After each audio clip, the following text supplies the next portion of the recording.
아멘. 할렐루야. 새벽 기도의 자리에 나오신 여러분들을 주님의 이름으로 환영하고 축복합니다.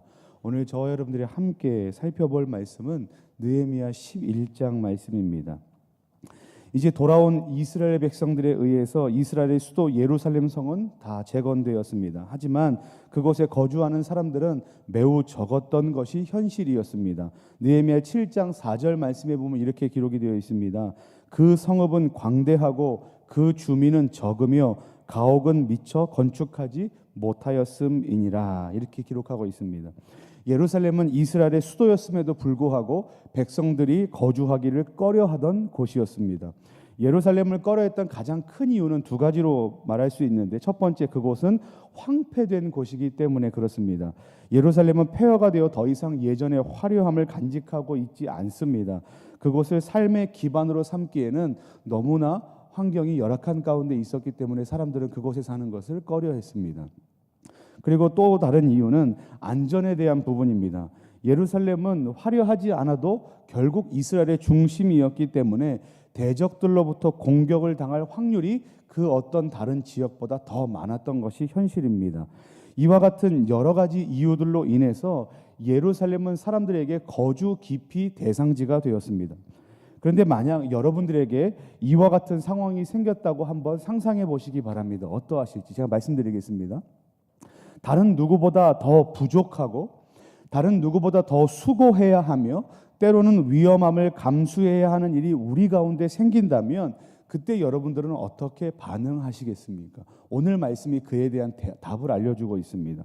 오늘 우리는 말씀을 살펴보면서 이와 같은 위기의 상황 가운데 성도로서 어떻게 반응해야 하는가에 대해서 세 가지로 살펴보면서 하나님의 은혜를 나누려고 합니다.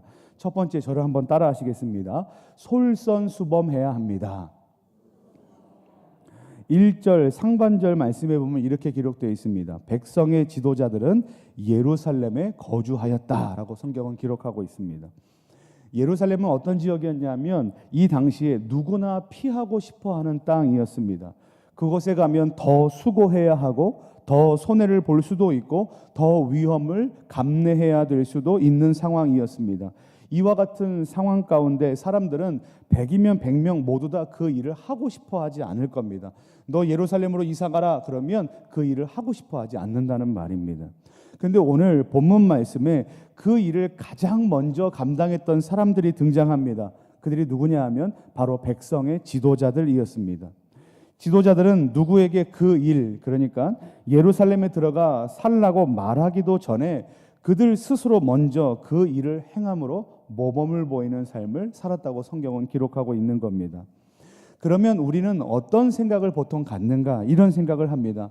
나에게도 이런 지도자가 있으면 좋겠다라고 생각을 하게 됩니다. 우리의 목사님이, 우리의 장로님이, 우리의 권사님이, 우리의 구역장이 이와 같은 리더가 되면 좋겠다라고 말합니다. 하지만 우리는 누가 나의 지도자가, 이런 지도자가 되어주기를 바라기 이전에 우리 스스로가 먼저, 나 한 사람이 먼저 하나님 앞에서 지도자 된 사람들임을 우리는 꼭 기억해야만 합니다.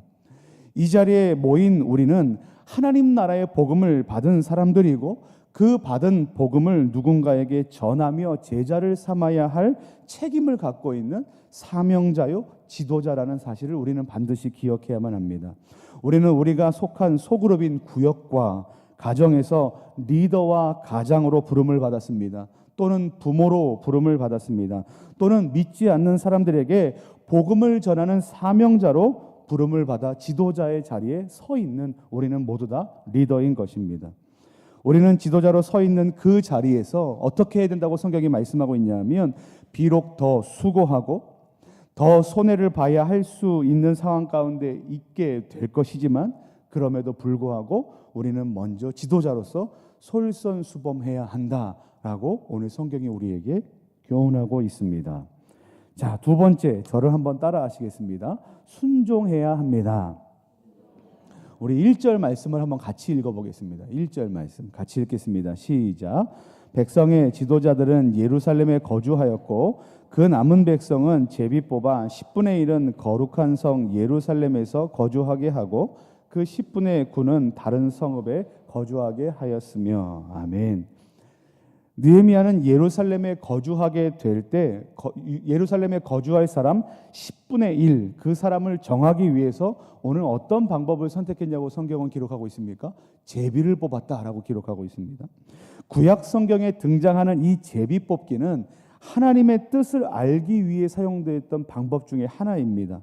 잠언 16장 33절 말씀에 이렇게 기록이 되어 있습니다. 제비는 사람이 뽑으나 모든 일을 작정하기는 여호와께 있느니라. 그만큼 그 모든 것을 하나님께 맡겨두고 그에 대한 결과는 하나님의 뜻이다라고 믿었다는 것입니다. 이것이 제비 뽑기를 사용했던 이유입니다. 때문에 이스라엘은 가나안 땅을 분배한다든지 아니면 범죄자를 색출한다든지 아니면 왕을 선출한다든지 할 때 어떤 방법을 사용했는가? 바로 이 제비 뽑기를 사용했습니다. 자, 그러면 이것이 하나님의 뜻이다라는 것을 이제 모두 다 사람들이 안다면, 만약에 그 제비에서 내가 뽑혔다면, 나 스스로가 뽑혔다면 우리는 어떻게 반응해야 하는 것이 맞겠습니까? 순종하는 것이 맞습니다.